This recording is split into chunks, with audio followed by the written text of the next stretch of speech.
construção de estradas e autoestradas tem-se feito sem atender às paisagens que atravessam e por isso não se atende à necessária integração ecológica, estética e cultural. Cortam-se montanhas, abrindo-se profundas gargantas de onde se desprendem pedras, o que exige a cobertura dos taludes com redes de capoeira. Aterram-se vales e depressões, onde seria necessária a construção de viadutos. Atravessa-se indiscriminadamente o território, sem procurar percorrer os limites das diferentes unidades de paisagem, prejudicando-se por esse motivo as populações. Abrem-se taludes sem se estabelecer o perfil que melhor garanta o seu revestimento pela vegetação e a drenagem das águas. Não se recuperam os sistemas tradicionais de compartimentação da paisagem, não se valoriza nem se defende o património paisagístico e arquitetónico existente, não se procurando, portanto, uma solução esteticamente válida e criativa na implantação de um novo elemento da paisagem que poderia valorizá-la e assim contribui para a sua degradação. O abuso de construções com materiais inertes para resolver o que poderia ser feito com materiais vivos, de harmonia com a paisagem envolvente, desumaniza o território. As muralhas de betão, por vezes esburacadas para flores e de gabiões de pedra solta, que se multiplicam nas nossas autoestradas e estradas, são a consequência de uma visão setorial e de uma intervenção limitada a determinadas atividades e setores profissionais. Os troços desativados das antigas estradas são abandonados ao desgaste do tempo e à acumulação de imundície quando poderiam integrar-se como valores culturais na rede viária local. Nas obras hidráulicas que se realizam nos rios, não se consideram estes como complexos sistemas ecológicos contínuos e interdependentes, desconhecendo-se a função biológica, mecânica e depuradora das margens elásticas, a eliminação da meandrização e das diferentes ocorrências ecológicas que ao longo dos seus cursos podem constituir biótopos indispensáveis ao equilíbrio do sistema e da paisagem, diminui o valor destes como corredores de vida silvestre. A atividade turística, geralmente despida de sentido cultural, tem sido paradoxalmente um dos principais fatores de destruição da paisagem. Por falsas razões económicas, tem-se desprezado os valores estéticos e culturais das paisagens tradicionais, ecologicamente equilibradas, de uma beleza que reflete o trabalho de adaptação da natureza à vontade do homem. São estas paisagens que muitas vezes motivam o interesse turístico das regiões. Uma vez abertas aos empreendimentos turísticos, bem depressa se assiste à sua sistemática destruição, porque não houve o cuidado de as preservar, o que só é possível garantindo a permanência da agricultura. Os aldeamentos, os colossais blocos hoteleiros, a excessiva densidade de construções, os restos das obras, os parques de estacionamento, alastrando como mancha de óleo vazada em tampo de vidro, matam a paisagem que justificara a sua presença. Na realidade, o quadro que surge perante os nossos olhos é inspirado nos cartazes turísticos mais vulgares de outros países, não tem vida e resulta da mera decoração dos espaços residuais deixados livres pela especulação do espaço urbano. O Algarve, salvo algumas exceções, transformou-se nas suas áreas turísticas no inexpressivo e vulgar palmar que cresce entre o betão e o asfalto. Sempre que determinadas figuras e instrumentos legislativos pretendem opor-se à morte da paisagem, um coro de interesses lesados levanta a sua voz na comunicação social em nome do progresso, da região e dos direitos dos investidores. A vida, a biodiversidade estão a ser destruídas nas nossas paisagens pela poluição da água e do ar e pela deposição indiscriminada de lixos e resíduos das indústrias e do consumo.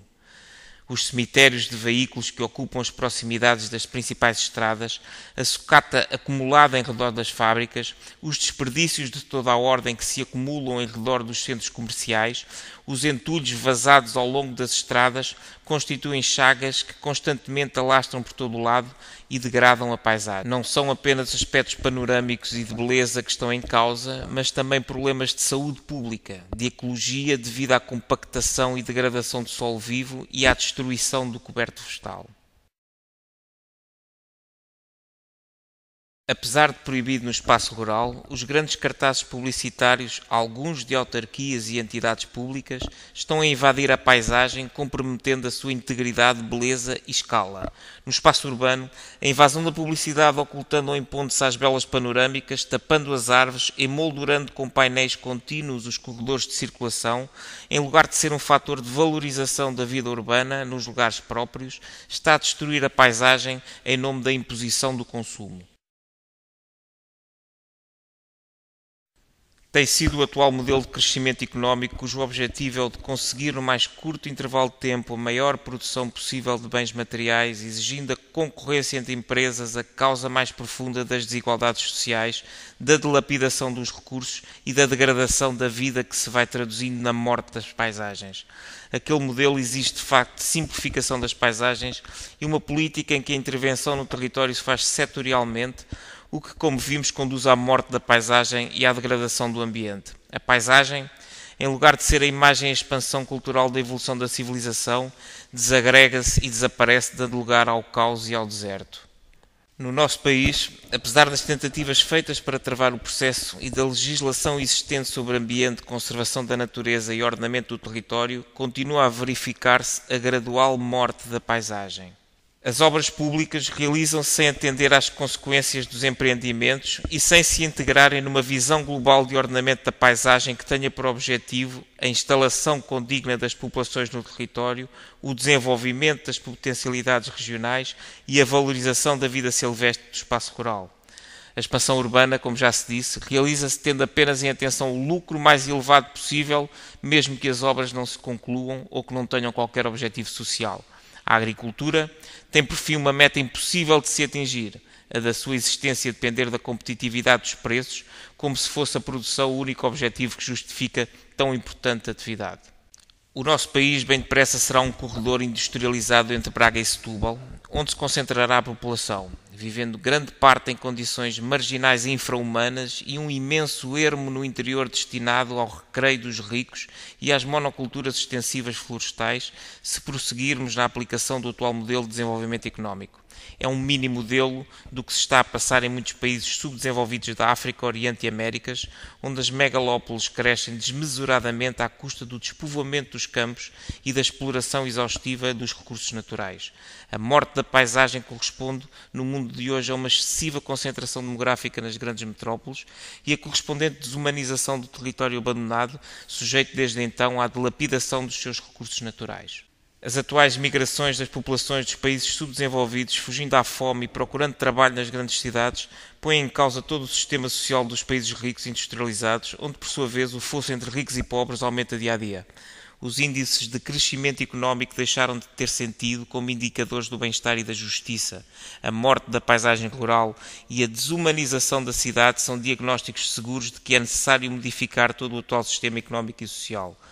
Um país onde a paisagem morre é um país onde a cultura desaparece, e com ela a primeira razão de ser da independência que justifica a existência de uma comunidade e da sua cultura. A degradação estética e biológica da paisagem é o diagnóstico seguro de que a comunidade que a deveria viver se encontra em diluição e decadência. O homem transformado pela civilização industrial num mero instrumento de consumo, desligado do trabalho pela máquina e pelo computador, abandona a criatividade que o liberta e individualiza como pessoa.